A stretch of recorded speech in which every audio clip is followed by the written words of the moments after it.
لذ بالجلال الواحد الديان تلقى المسرة والقطوف دواني. ونستعينه ونستغفره ونؤمن به ونتوكل عليه ونعوذ بالله من شرور أنفسنا ومن سيئات أعمالنا. من يهده الله فلا مضل له ومن يضلله فلا هادي له. ونشهد أن لا إله إلا الله وحده لا شريك له. ونشهد أن سيدنا وسندنا ونبينا وحبيبنا وحبيب ربنا وطبيبنا ومولانا محمدا عبده ورسوله. أما بعد فأعوذ بالله من الشيطان الرجيم. بسم الله الرحمن الرحيم. ألهاكم التكاثر حتى زرتم المقابر. كلا سوف تعلمون ثم كلا سوف تعلمون. كلا لو تعلمون علم اليقين لترون الجحيم ثم لترونها عين اليقين ثم لتسألن يومئذ عن النعيم. صدق اللہ مولانا العظیم. میرے محترم بزرگوں اور عزیز بھائی، یہ سورہ تکاثر کا مفہوم بیان ہو رہا ہے. اس سورہ مبارکہ میں اللہ تعالی نے ایک بہت اہم مضمون اپنے بندوں کو ارشاد فرمایا اور اس بات کی تاکید فرمائی کہ دیکھو جو اس دنیا میں آئے ہو یہاں کی رنگینیوں سے متاثر نہ ہو. یہاں کی زیب و زینت، یہاں کی رعنائیاں، یہاں کی خوش مستیاں، اس سے دھوکے میں نہ پڑ جانا، غفلت میں نہ آ جانا، بلکہ ان سب کو عارضی سمجھنا، فانی سمجھنا. جتنا زیادہ ہم سورہ تکاثر کے مضامین کو اپنے دل کے گہرائی میں بٹھائیں گے اور اس کے استحضار کریں گے تو پھر ہر چیز میں فنا نظر آئے گی، ہر چیز میں مٹنا نظر آئے گا. آ رہی ہے ہر چیز سے بوئے فنا، جا رہا ہے ہر کوئی سوئے فنا. یعنی جس چیز کو دیکھتے ہیں اس میں سے فنا کی بو آتی ہے اور ہر کوئی سوئے فنا جا رہا ہے، مٹنے کے لیے جا رہا ہے، ختم ہونے کے لیے جا رہا ہے. جیسے جیسے ہماری زندگی گزر رہی ہے ویسے ویسے ہم فنا کی طرف جا رہے ہیں. بہہ رہی ہے ہر طرف جوئے فنا. ہر چیز سے یوں محسوس ہوتا ہے کہ یہاں جیسے ندی بہتی ہے تو ہر چیز گویا بہہ رہی ہے، فنا کی طرف جا رہی ہے. تو ہر کوئی جا رہا ہے کوئے فنا، فنا کے کوچے میں جا رہا ہے، یہاں رہنا ہی نہیں ہے. تو جتنا زیادہ اس صورت کے مضامین پر ہم غور کریں گے اتنا ہر چیز میں فنا نظر آئے گی. جب ہر چیز میں فنا نظر آئے گی تو پھر اس کی طرف دل لگے گا نہیں. یہ سمجھے گا کہ جب یہ فانی ہے، یہ فنا ہونے والی ہے، یہ ختم ہونے والی ہے، تو کیا اس سے جی لگانا اور کیا اس کو حاصل کرنا۔ ایسی چیز حاصل کرو جو لا فانی ہو، ایسی چیز میں وقت لگاؤ، ایسی چیز میں مال لگاؤ، ایسی چیز میں صلاحیت لگاؤ، ایسی چیز میں جوانی لگاؤ اور بڑھاپا لگاؤ جو لا فانی ہو، جو ہمیشہ کام آئے۔ رسول اللہ صلی اللہ علیہ وسلم حضرات صحابہ کرام کی تربیت فرمایا کرتے تھے، ان کو مثالیں دے کر پریکٹیکل کروا کے یہ بات دل کے اندر بٹھاتے تھے کہ یہ دنیا فانی ہے، ختم ہونے والی ہے۔ پہلے بھی یہ بات بتائی، یہ حضور صلی اللہ علیہ وسلم کی تعلیمات کو بار بار مذاکرہ کرنا، یہ نئی دل کے اندر ایک ولولہ پیدا کرتا ہے، عمل کا ایک جوش اور جذبہ پیدا کرتا ہے۔ تو رسول اللہ صلی اللہ علیہ وسلم صحابہ کرام کی ایک جماعت کے ساتھ نکلے تو کوڑی کا ایک ڈھیر نظر آیا، کوڑے کا ڈھیر، اس پر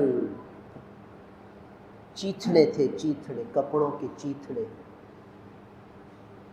اور کچھ جانوروں کی ہڈیاں تھیں، اور بھی مختلف چیزیں تھیں۔ آدمی کوڑا کرکٹ میں ساری چیزیں پھینک دیتے۔ تو رسول اللہ صلی اللہ علیہ وسلم نے صحابہ کرام کو فرمایا، یہ دیکھو، جس کا مفہوم اور خلاصہ ہے کہ یہ جو چیتھڑے ہیں نا، جو تمہیں آج یہاں بے قیمت نظر آ رہے ہیں، یہ چیتھڑے ایک زمانے میں اس کی بڑی قیمت تھی۔ یہ کسی کے جسم کا لباس تھا اور کسی نے بڑے ارمانوں سے اسے حاصل کیا ہوگا اور اپنے جسم پر آویزاں کیا ہوگا، اور آج اس کا انجام دیکھو، یہ کس حال میں ہے۔ کون اسے کپڑا، کون اسے خریدے گا، کون اسے مفت میں اٹھائے گا، کون اس کو اپنے جسم کی زینت بنائے گا۔ کہاں تو اس کو چیک کیا جاتا تھا، اس کی ویلیو تھی کہ بھئی یہ کتنے میٹر ہے، ہر ایک آ کر کپڑے کو دیکھتا ہے، اس کی نرمی کو دیکھتا ہے، سختی کو دیکھتا ہے، اور ہر اعتبار سے اس کی رمق چمک دمک کو دیکھتا ہے، رنگ ڈھنگ کو دیکھتا ہے، اس کی قیمت لگاتا ہے۔ اور آج اس کا عالم یہ ہے کہ یہ چیتھڑے کی شکل ہے۔ تو جب ہر چیز، اب اگر یہ 1000 روپے میٹر کا کپڑا ہے تو بھی چیتھڑا ہے، اور 100 روپے میٹر کا کپڑا ہے تو بھی چیتھڑا ہے۔ 1000 روپے کا ہے تب بھی تن ڈھک رہا ہے، سطر ڈھک رہا ہے، اور ایک 100 روپے میٹر کا ہے تو بھی تن ڈھک رہا ہے۔ تو یہ بات رسول اللہ صلی اللہ علیہ وسلم نے حضرات صحابہ کرام کے دلوں میں ایسی بٹھا دی کہ پھر دنیا کی زیب و زینت ان کو متاثر نہیں کرتی، زیب و زینت ان کے دل میں اثر نہیں کرتی۔ جب کسریٰ فتح ہوا، فارس کی فتح ہو گئی، سارا ایران مسلمانوں نے فتح کر لیا، تو کسریٰ کا ایک تاج تھا، تاج جو اتنا سونے چاندی ہیرے جواہرات مزین تھا کہ اتنا وزنی تھا کہ کسریٰ اسے پہنتا نہیں تھا، بلکہ وہ لٹکا ہوا ہوتا تھا اوپر، اور کسریٰ اس کے نیچے کرسی پہ آ کے تخت پہ بیٹھ جاتا تھا، تو وہ یوں محسوس ہوتا تھا جیسے اس نے پہنا ہوا ہے، اور ساری دنیا کی قیمتی ترین ہیرے پتھر موتی اس میں جڑے ہوئے تھے اور سونے کا بنا ہوا تھا۔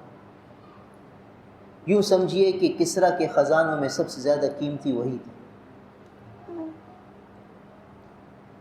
جب کسریٰ فتح ہوا، فارس کی فتح ہوئی، تو کسریٰ کے خزانے، وہ صحابہ کرام اور تابعین تھے اس زمانے میں، تو صحابہ کرام نے رسول اللہ صلی اللہ علیہ وسلم کی صحبت مبارکہ سے جو اس دنیا کا فانی ہونا سیکھا تھا، اور صحابہ کرام کی صحبت مبارکہ سے تابعین نے دنیا کا فانی ہونا سیکھا تھا، تو کیا ہوا کہ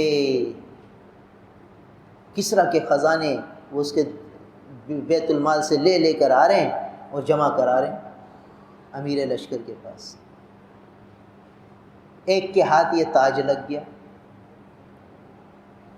اور بھائی یہ تاج تو سارا قیمتی ترین اس خزانے کا سردار تھا گویا، اور صحابی نے اسے رسی سے باندھا اور زمین پر گھسیٹتے ہوئے اسے بیت المال میں جا کے جمع کرا دیا جہاں امیر جمع کر رہے تھے۔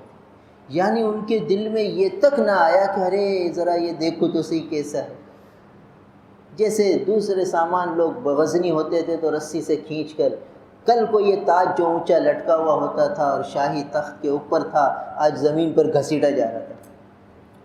یعنی کوئی اہمیت نہیں تھی ان کے دلوں میں. اتنی بڑی، اور یوں سمجھو اس دنیا کی سب سے بڑی قیمتی چیز ہی وہ تھی، اس کی کوئی حیثیت نہیں تھی ان کے دلوں میں.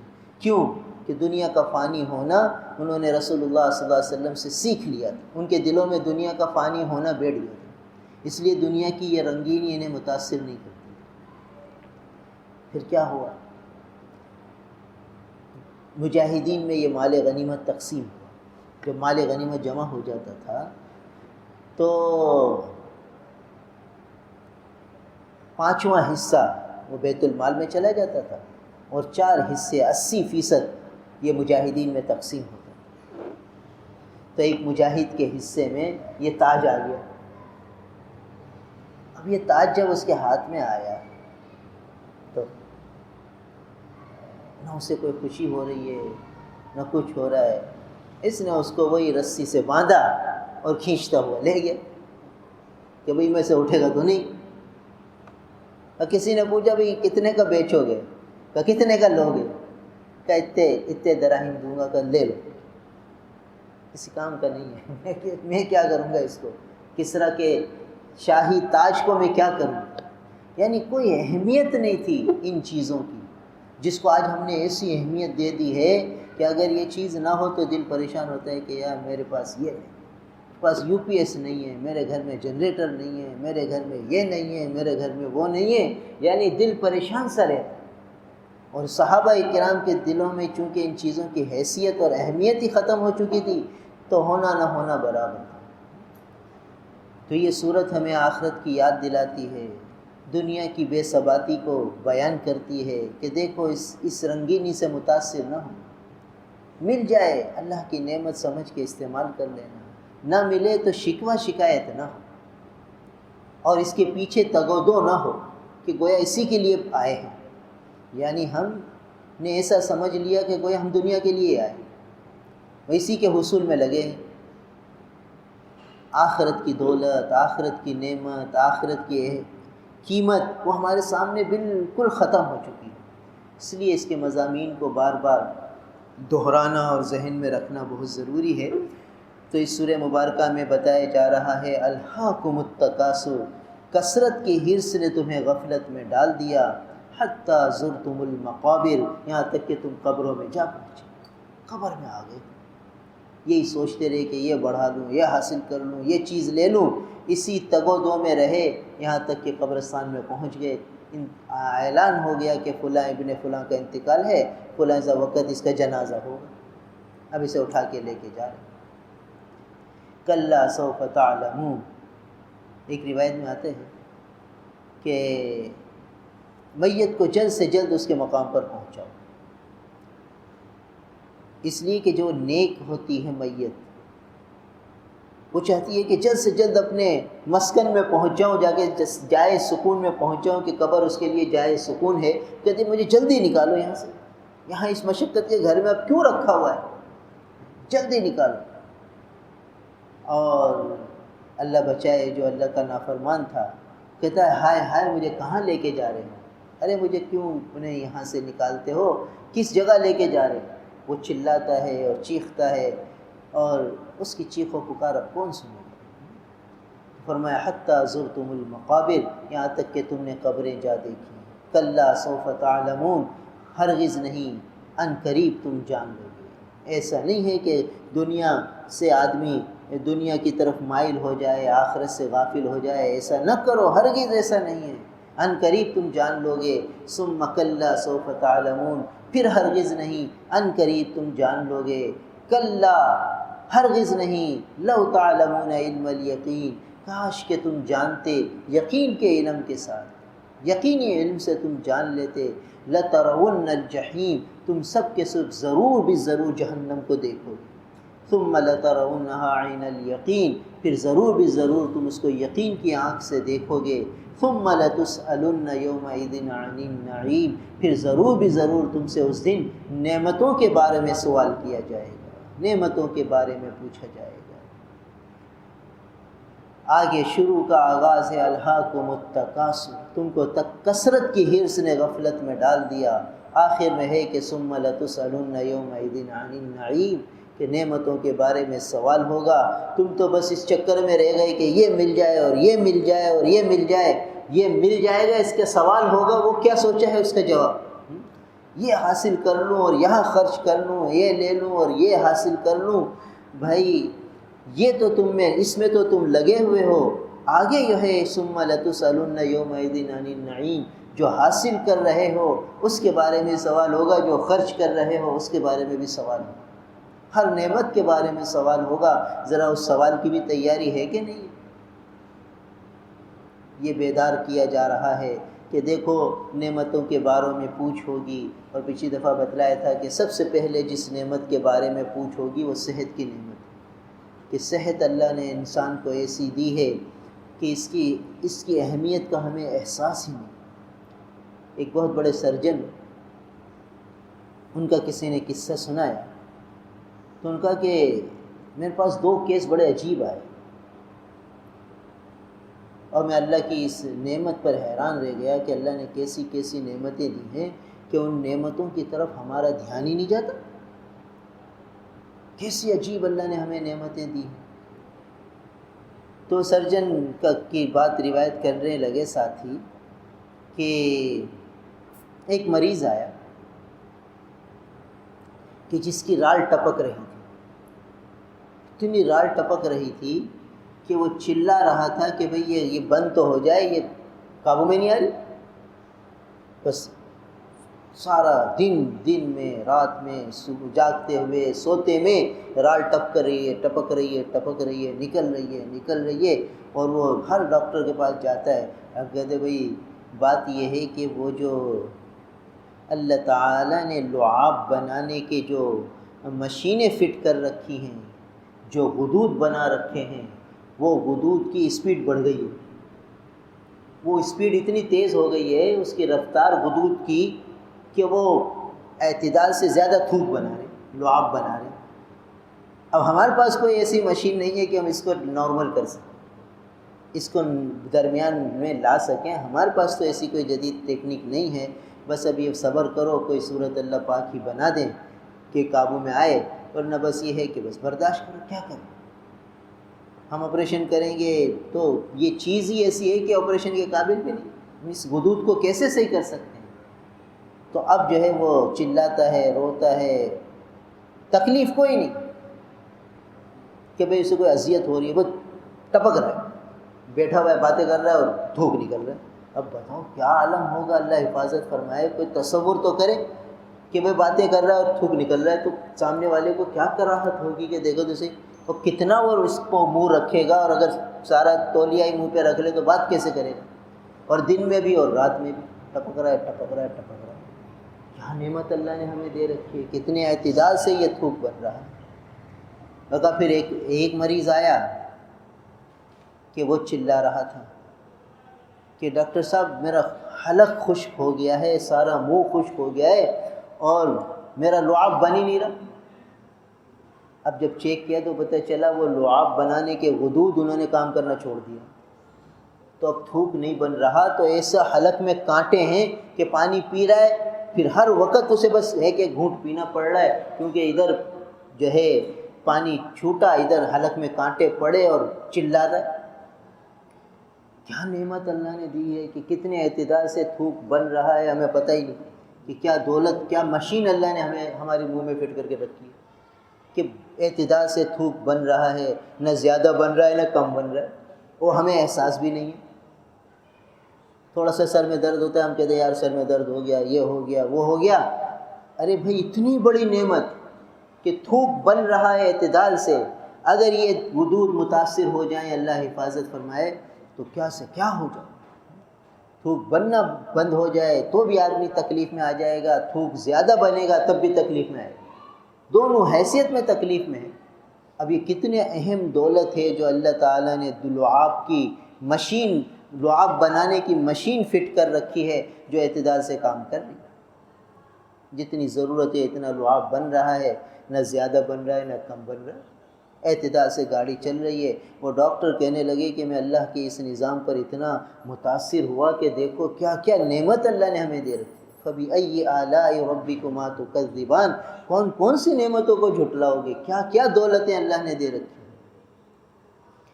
پھر اس سرجن نے بتایا کہ ایک اور کیس آیا کہ ایک شخص آیا، کہنے لگا کہ میری آنکھ کی پتلی جو ہے وہ بس بند نہیں ہوتی، کھلی کی کھلی ہے، بس یوں کھلی ہوئی ہے، دن میں بھی کھلی ہوئی ہے، رات میں بھی کھلی ہوئی ہے، اور میں بے چین ہوں کہ یہ نیچے چھپکتی نہیں، اور مجھے چین نہیں آ رہا، نہ دن میں چین آ رہا ہے نہ رات میں چین آ رہا ہے، بے قرار ہوں، بس میں چاہتا ہوں بند ہو مگر بند ہی نہیں ہو رہی۔ یہ اتنی سی جھلی ہے، یہ کتنی آسانی سے جھپک رہی ہے، کتنی آسانی سے۔ جب ہم نے چیک کیا مریض کو تو جو یہاں اس جھلی کو بند کرنے والے جو ٹیشو ہوتے ہیں وہ متاثر تھے، انہوں نے کام کرنا چھوڑ دیا تھا، لہٰذا وہ پتلی اوپر کے اوپر ہے۔ اب اوپر کے اوپر ہے تو بتاؤ کہ ہر وقت ہوا لگ رہی ہے آنکھوں کو، ایک سیکنڈ اس کو اوپر کر کے دیکھو، ہواؤں کے تھپیڑے لگیں گے تو جلن محسوس ہوگی۔ اب وہ کہتا ہے میری آنکھیں جل رہی ہیں، مجھے چین نہیں آ رہا، مجھے بے چینی ہو رہی ہے، مجھے تکلیف ہو رہی ہے، یہ صحیح ہو جائے۔ میں صحیح ہو کے نہیں دے رہا، کھلا ہوا ہے، رات کو سو رہا ہے تو بھی کھلا ہوا ہے۔ اب یہ جب پتلیاں کھلی ہوئی ہوں گی اور رات کو سو رہا ہوگا تو کوئی جانور، کوئی کیڑے، کوئی مکوڑے، کوئی کیا، کوئی دھول، کوئی مٹی، کوئی ہوا جو آنکھوں میں لگے گی وہ کیا نقصان، کتنا نقصان پہنچائے گی۔ تو کیا دولت ہے یہ آنکھ کا جھپکنا، کیسی نعمت ہے جو اللہ نے ہمیں دے رکھی ہے۔ اب وہ اتنا مالدار شخص ہے کہ ڈاکٹر صاحب 1 کروڑ روپے لے لو، میری یہ پتلیاں تو صحیح کرو۔ اکثر ہمارے پاس نہیں ہے علاج، یہ اللہ ہی کوئی معجزہ کرے تو صحیح ہو سکتی ہے، ورنہ ہمارے پاس نہیں ہے ایسا کوئی علاج کہ ہم اس پتلی کو صحیح کر سکیں یا نارمل رینج میں جھپکنے لگ جائے۔ کیا دولت اللہ نے دی ہے، کیا نعمت دی ہے، کیا مشین فٹ کی۔ پھر ڈاکٹر صاحب نے بتایا کہ ایک اور مریض آیا، انہوں نے کہا کہ ڈاکٹر اس کی پتلیاں اٹھتی نہیں، نیچے بیٹھ گئی ہیں اور انہوں نے کام کرنا چھوڑ دیا۔ اب جب اسے دیکھنا ہوتا ہے تو ہاتھ سے اونچی کرتا ہے پھر دیکھتا ہے، ورنہ وہ نیچے جھپکی ہوئی ہیں، اور وہ کہتا ہے کہ مجھے کچھ نظر ہی نہیں آتا، جب مجھے دیکھنا ہوتا ہے تو دونوں انگلیوں سے یوں کرتا ہوں، پھر دیکھتا ہوں اور پھر یہ نیچے چلی جاتی ہیں، پھر اوپر کرتا ہوں، تو میں ہاتھ کتنا استعمال کروں۔ خدا کے واسطے 1 کروڑ روپے لے لو، یہ صحیح کر کا کوئی علاج نہیں۔ جو یہاں کی مشین تھی وہ خراب ہو چکی ہے، اللہ کے امر سے خراب ہوئی ہے، اللہ کے امر سے صحیح ہوگی۔ ڈاکٹروں کے پاس کوئی علاج نہیں ہے اس دولت کا۔ بتاؤ کیا نعمت اللہ نے دی ہے۔ تو یہ نعمتیں سوچنی ہیں جو اللہ نے ہمیں دے رکھی۔ ایک میرے پاس انجینئر آئے، اعلیٰ تعلیم یافتہ، 1.5 لاکھ پونے 2 لاکھ روپے اس کی تنخواہ، گورنمنٹ جاب، PhD۔ اس کو مرض ہو گیا وسوسے کا کہ بھئی میرا یہ حصہ خشک رہ گیا ہے، میرا وہ حصہ خشک رہ گیا ہے، وہ غسل خانے میں جائے تو 2-4 گھنٹے لگ جائیں، وضو کرنے بیٹھے تو 2-3 گھنٹے لگ جائیں، بے چین بے قرار کہ بس ہر وقت مجھے یہ لگ رہا ہے یہ حصہ خشک رہ گیا ہے، یہ حصہ خشک رہ گیا ہے۔ بس اس نے کہا کہ میں واش روم میں جاتا ہوں تو میرے اوپر قیامت آ جاتی ہے۔ میں نے کہا بھئی تم کسی سائیکیٹرسٹ کو دکھاؤ، یہ بہت دماغی مسئلہ ہے، سائیکو مسئلہ ہے۔ تو وہ کراچی میں رہتا تھا، اس نے کراچی کے بہت بڑے ڈاکٹر کو جو سائیکو کے تھے دکھلایا، تو انہوں نے کہا بھی مرض ہے اور قابل علاج ہے اور ہم علاج کریں گے، تم احتیاط سے ہماری پوری توجہ سے علاج کراؤ۔ تو ہم نے اس کو پھر اس کی پوری ڈاکٹر نے اس کو سارا سمجھایا، ہم نے پھر اس نے فون کیا کہ ہاں اب میری طبیعت بہتر ہے اور ڈاکٹر کا علاج چل رہا ہے۔ ہم نے پوچھا ڈاکٹر نے کیا بتایا؟ تو ان کا اصل میں ڈاکٹر نے بتایا کہ دماغ کے اندر کچھ کیمیکل ہوتے ہیں جو اللہ تعالیٰ کے حکم سے جو انسان غذائیں کھاتا ہے تو کیمیکل اپنی رفتار سے، اپنی اعتدال سے بنتے رہتے ہیں جتنی ضرورت ہوتی ہے۔ وہ جو دماغی کیمیکل میں نارمل رینج سے وہ ہٹ جاتے ہیں، یا زیادہ ہو جاتے ہیں کیمیکل یا بڑھ جاتے ہیں، تو پھر یہ کیفیت ہوتی ہے۔ جیسے بلڈ پریشر ڈاؤن ہو جائے تو پریشانی، اپ ہو جائے تو بلڈ پریشر بڑھ گیا تو پریشانی، بلڈ پریشر لو ہو گیا تو پریشانی، شوگر ہائی ہو گئی تو پریشانی، شوگر لو ہو گئی تو پریشانی. تو شوگر اور بلڈ پریشر کے ہائی اور لو کو تو ہم سمجھتے ہیں کہ عام ہے. یہ دماغ کے کیمیکلز بھی اپ اور ڈاؤن ہوتے ہیں، ہائی اور لو ہوتے ہیں. تو کہا کہ وہ جو کیمیکل ہیں وہ متاثر ہو چکے ہیں اور اس کو صحیح کرنے کے لیے 1 سال تک دوائی کھانی پڑے گی. اور تم ایسا مریض چونکہ وہ سمجھتا ہے اس سے نیند آتی ہے، وہ دوائی کھاتا ہی نہیں. وہ سمجھتا ہے نیند کی گولیاں ہیں، یہ تو میں اور معذور ہو جاؤں گا. ان کا بھی احتیاط سے علاج کرانا پوری توجہ سے. انہیں پوری توجہ سے علاج کرایا، بالکل اللہ کے فضل سے نارمل ہو گیا. مگر ڈاکٹر نے یہ بتایا کہ یہ کیمیکل ہیں جو آگے پیچھے ہو جاتے ہیں.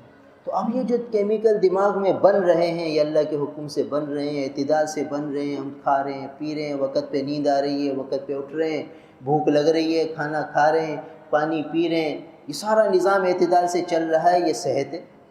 اور اس کے متعلق پوچھ ہوگی سب سے پہلے. ثم لتسألن یومئذ عن النعیم، ضرور بھی ضرور پوچھا جائے گا اس دن نعمتوں کے بارے میں. بنی اسرائیل کے ایک بزرگ کا قصہ لکھا ہے. ایک پہاڑ کی چوٹی پر 500 سال عبادت کی. 500 سال پہاڑ کی چوٹی ہے، کوئی پاس نہیں. کس کی غیبت کرے گا، کس کو جھوٹ بولے گا، کس کو گالی دے گا. 500 سال تک زبان بس اللہ کے ذکر میں لگی رہی. اور بھائی کس نامحرم کو دیکھے گا. آنکھوں کا غلط استعمال نہیں، زبان کا غلط استعمال نہیں، کانوں کا غلط استعمال نہیں. 500 سال تک عبادت میں لگا ہوا تھا. تو سارا نیکیوں کا کھاتا عبادت سے بھرا ہوا، صبح سے لگتا عبادت میں اور رات تک عبادت میں لگا ہی رہتا. کوئی کام اس کا چیز کچھ نہیں تھا. قریب میں ٹھنڈے پانی کا چشمہ تھا، پیٹھا پانی وہ چشمے سے پی لیتا تھا. قریب ہی ایک جو ہے وہ درخت تھا، اس سے وہ اپنی انگور کا درخت تھا، اس سے اپنی کھانے کی بھی حاجت پوری کر لیتا تھا، انگور کھا لیتا تھا. یا کوئی اور درخت تھا جس سے پھل کھاتا، وہ پانی پیتا اور پھر عبادت میں لگ جاتا. یعنی 500 برس اسی طرح گزار دیا. آگے موت کا فرشتہ، موت آ گئی، اللہ کے دربار میں حاضری ہوئی. تو پوچھا ہاں بھائی کیا کر کے لائے؟ کہ اللہ 500 سال کی عبادت کی ہے، کیا چاہتے ہو؟ کہ اللہ میری عبادت کو دیکھ لیجئے اور اس کے مطابق فیصلہ فرما دیجئے. تاکہ ہمارا فضل چاہیے، اپنی عبادت چاہیے. اللہ میں نے عبادت کی ہے، 500 سال عبادت کی ہے، تو بس اس پر فیصلہ فرما دیجئے. اچھا. پھر فرمایا اچھے فرشتوں کو بلاؤ. کہا بھائی اس کے کھاتے میں جو نعمتیں ہم نے اس کو دے رکھی ہیں وہ نکالو. اور وہ نعمتوں کی بڑی فہرست سامنے آئی. تو اس میں ایک پانی کا گلاس نکل کر آیا نعمت میں سے. کہا بھائی اسے ایک پلڑے میں رکھو، اور 500 سال کی عبادت وہ دوسرے پلڑے میں رکھو.